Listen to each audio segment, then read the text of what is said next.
Magandang araw mga kapatid! Sa muling pagkakataon, halina at samahan niyo ako sa ating bagong episode na napapanahong issue na kung saan ito'y makakapagbigay kaalaman at gabay sa ating mga kababayang OFW.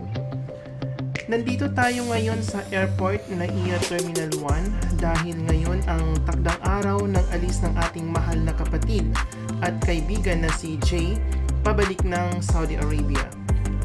Aalamin natin sa kanya ang mga bago at dagdag na proseso, lalo na sa katulad niyang Balik, Manggagawa. To all the bar passengers on Jester Asian Flight 716 Papuntang, happy to see all your counter check and your comments.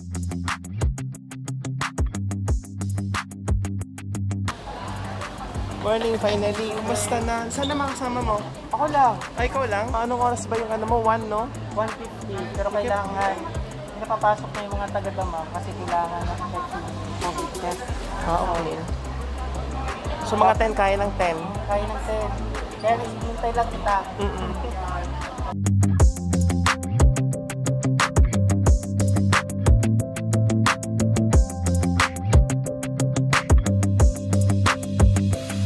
Hello mga kapatid, nandito na tayo ngayon sa Terminal 1. Na-meet na natin yung ating mahal na kaibigan na si Jay. Dahil ngayon po yung schedule ng kanyang flight going to Dammam, Saudi Arabia. At the same time, pag-alaman natin na talagang meron ng flight po pabalik ng Saudi Arabia, especially po sa mga re-entry. Ano, yung mga balik manggagawa. So ngayon, alamin natin kay Jay kung ano yung full requirements na kailangan dito po sa immigration natin. At the same time, pagdating po sa immigration ng Saudi Arabia. Jay, para ma-aware yung mga kapatid natin, ano ba yung mga full requirements na kailangan i-produce maliban doon? So, i-review natin yung mga requirements, of course, as re-entry applicant or balik manggagawa. Balik manggagawa. First, kailangan valid po yung passport natin, di ba? Not below 12 months or 1 year. At the same time, meron po tayong confirmed ticket. Yes, so alam naman natin na pahirapan ngayon. This is the first commercial flight ng Philippine Airlines bound to Saudi Arabia. Dahil alam natin, noong September 15 po ay nag-open na po ang travel, international flights for Saudi Arabia for the expatriates, lalo na po yung mga OFW. So ngayon kailangan natin, as balik manggagawa, kailangan natin kumuha ng OEC or balik manggagawa, tama. Secure po ng OEC or balik manggagawa is meron po siyang choices, tama. I-check niyo po sa website, sa BM Online, malalaman niyo po doon kung kayo po ay exempted or kapag hindi, mag-appoint po kayo doon kung saan po kayo mas malapit na POA branch para makakuha po kayo. If you're exempted naman po mga kapatid, so kailangan nyo lang po i-screenshot po yung nasa system at yung po yung present ninyo sa immigration namin. So ayun, kapag hindi naman po kayo exempted, kailangan nyo pong kumuha talaga ng appointment at pumila po doon sa POA para makakuha po kayo ng panibagong OEC or balik manggagawa na tawag nila. Meron po kayong babayaran doon. Yung payment naman as far as I know is hindi naman ganong kamahalan. Siguro mga around 100 plus or 200 ganyan. Sa exit visa, re-entry visa, then automatic ba ito na sa system? Kasi as far as I know, parang 2 to 3 months lang yung validity, di ba? Umabot tayo ng 7 months. Initially, dahil sa kagandahan ang loob ng ating habit, the king ordered na i-extend initially at least August 19 muna nung nag-expire ang ating entry visa. Then, ang huling extension niya until September 30. And aside from that, yung PCR test nga, RT-PCR test or swab test. COVID test result na negative, yes, which is starts from the time taken and magbibilang po tayo ng 48 hours. Okay. Then, yung 48 hours na pagkalapag sa Saudi Arabia, meron kami visa rules na pinalabas at pinabigay sa amin. Kasi lahat ng travel agency is very lenient at very careful lalo sa pag-comply sa guidelines. Ngayon ang sabi, pagkadating namin sa Saudi, mag-fill out kami ng disclaimer form, then install kami ng Tamam Yes. application sa cellphone. Then ang alam ko, after arrival, after 48 hours, magkakanda ulit ng Saudi ng swab test.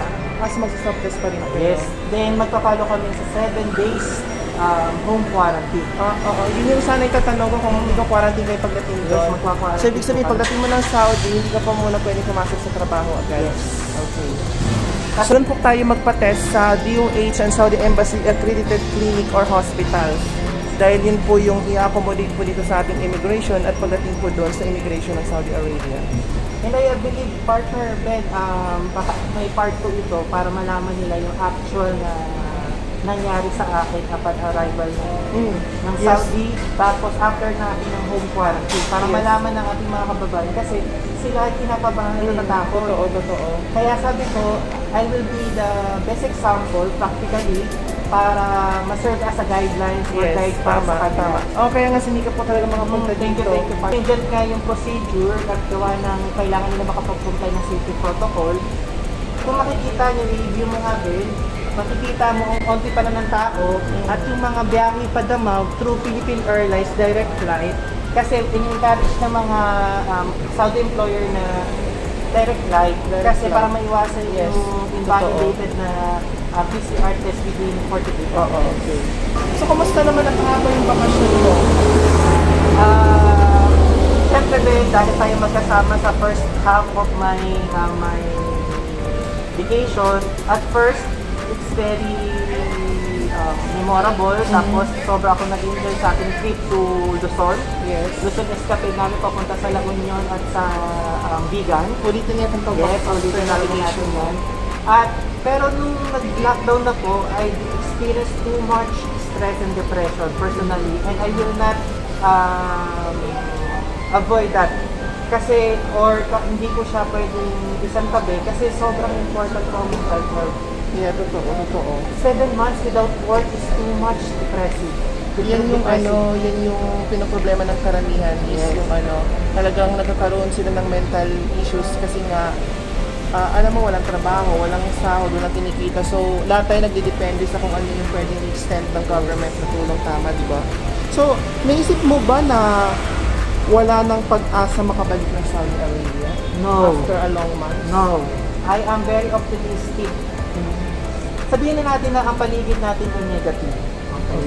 But we should remain optimistic kasi hindi naman natin hawak ang kapalaran natin, that I do believe that all authority, Saudi o Pilipinas man, are doing their utmost best para matawid po. Kasi ito ay nakinalaman sa ekonomiya eh. Oo. And this travel, lalo sa airlines at yung employment abroad, is kasama yan sa ating ekonomiya. Kaya bubuksan talaga kasi ito ay hanap buhay. Oo, totoo. Pero, can you imagine 7 months? Yes, sir, almost 7 months. Dapat yung vacation mo 1 month lang. Yes, 1 month. So, umabot tayo ng 7 months.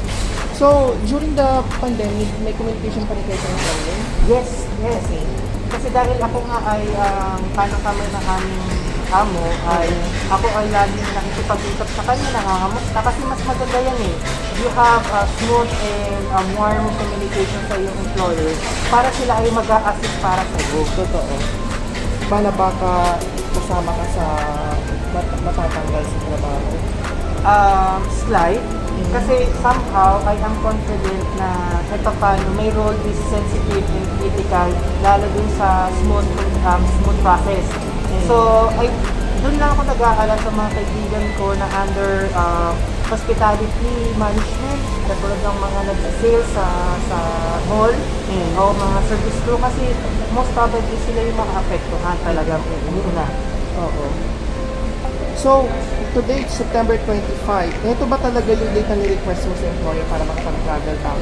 Ang binigay nila sa akin is October 4. October 4? Yes. Okay. Tapos may option na September 25. Sabi nila, ang pinaka-nearest is September 25.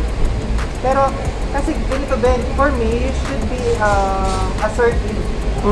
At dapat may certificate ka to check and verify. Kasi sa Philippine Airlines, sa verify ko na Monday and Friday lang talaga, Then, maghirap kung isusumatotal natin yung compliance ng ating ng government, which is 48 hours. Sabi ko nga, is kailangan direct flight. Okay. So, nung chinek ko, ang pinaka-nearest, ang chinek ko cabinet is September 25. Sinabi ko, tinanong nila sa akin kung kaya ko ba i-comply lahat ng requirements. Sabi ko, I will do it. So ngayon handang-handa ka na Yes, talaga. fully 100%. Na-miss mo yung trabaho? Sobra. What about Alcobar?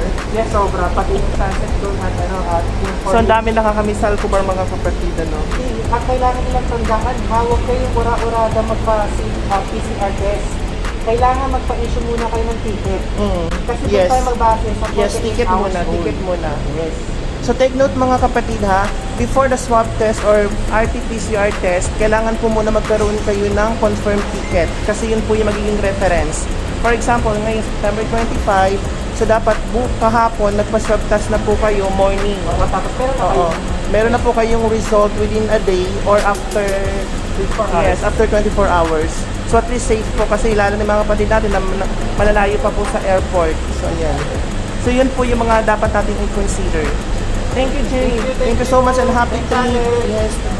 Oo, continue mo yung channel doon kasi I know maluwag-luwag mo na pag-play mo, ha? Thank you. Bye.